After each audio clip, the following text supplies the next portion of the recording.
parents what area of support they needed the most. And I wasn't really very surprised to find that most parents struggle getting their kids to pay attention and follow directions, and also to sit still. I'm a mom to a 9-year-old son who has attention issues and sensory struggles. I'm also a former educator. I taught first grade and have had a lot of wiggly students in my classroom. And I'm a past behaviorist, so I was trained in applied behavioral analysis, which is understanding and shaping behaviors. In these education fields, I've worked with a lot of occupational therapists and behaviorists and lots of people that have given lots of great advice through the years. So that's where all this information is coming from.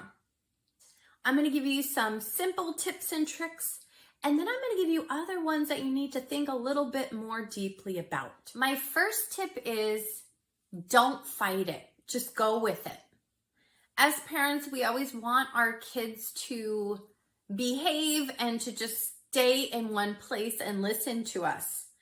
But instead of trying to get our kids to stop moving, we need to find ways that we can meet their need for sensory input.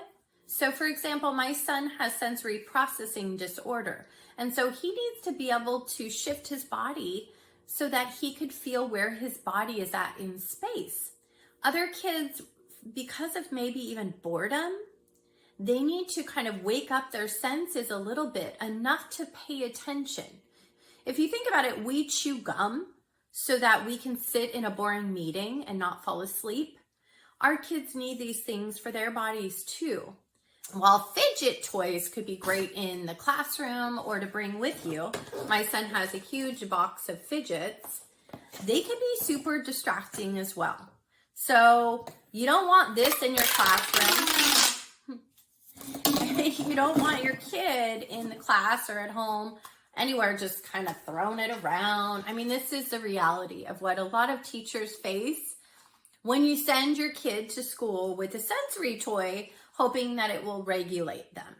Instead, if your child needs that sensory input, you might want a weighted blanket on their lap or something that is quiet and that they could touch without having to look at it and listen to it the whole time. Something that I found helpful are these little marble toy things, and you kind of just move the marble back and forth.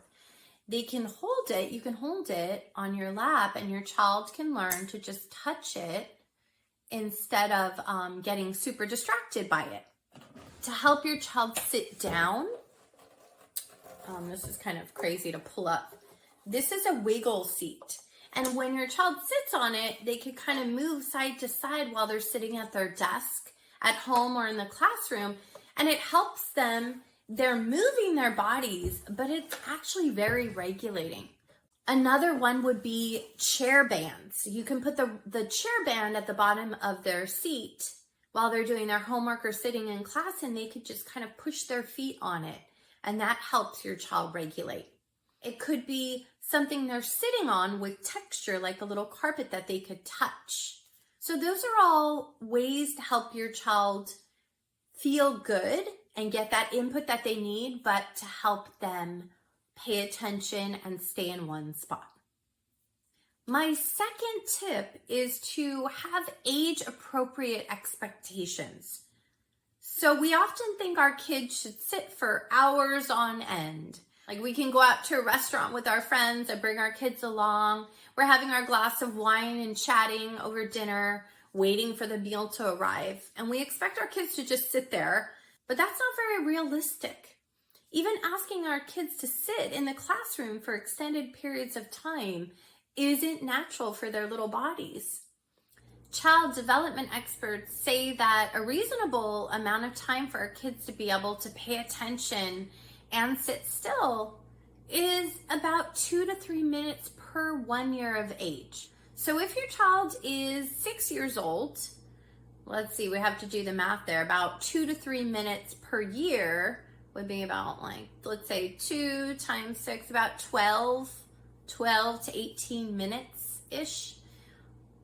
That's very short. That's actually very short if you think about it. Because when we expect our kids to sit down and do a 30-minute homework assignment, and then we get frustrated when they pop up halfway through, it's actually natural for them to pop up halfway through. So thinking about that, I want you to stop and calculate your child's age and their developmental ability to sit still and pay attention. Tip number 3 is give your child movement breaks. As a teacher, I did this all the time. So I would call them brain breaks. And after a short time of sitting at the carpet or doing an assignment, I would stop my class and we would do some movement. We might dance around the classroom or do, as Simon Says.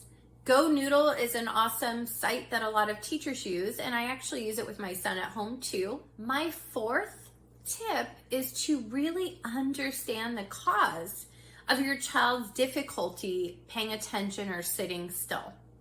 So as a behaviorist, we really focused on the reasons behind a child's behaviors. So if your child keeps jumping up from the dinner table and running off, or your child is in class and they're falling and laying on the carpet, which is something that I have had many times, why is that? Really get interested in the reason. One of the reasons might be that your child is bored and the activity is boring for them. Another reason could be that they're really tired or hungry.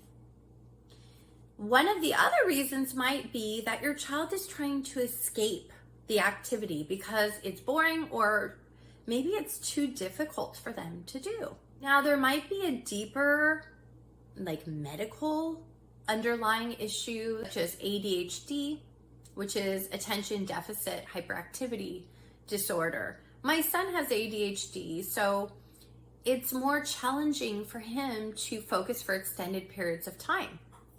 Your child might have a sensory challenge, and you might want to get an evaluation from an occupational therapist.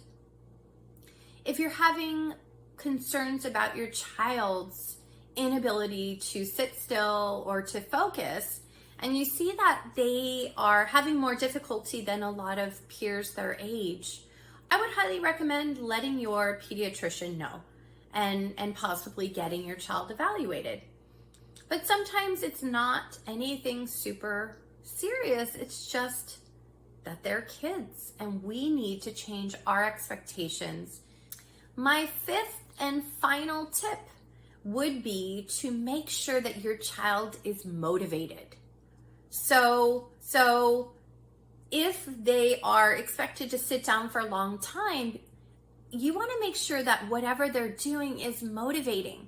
So if they're sitting on an airplane, for example, you could put on a movie. That's something. Technology and screen time is always usually gets our kids to zombie out for a while if we need that, and that's fine.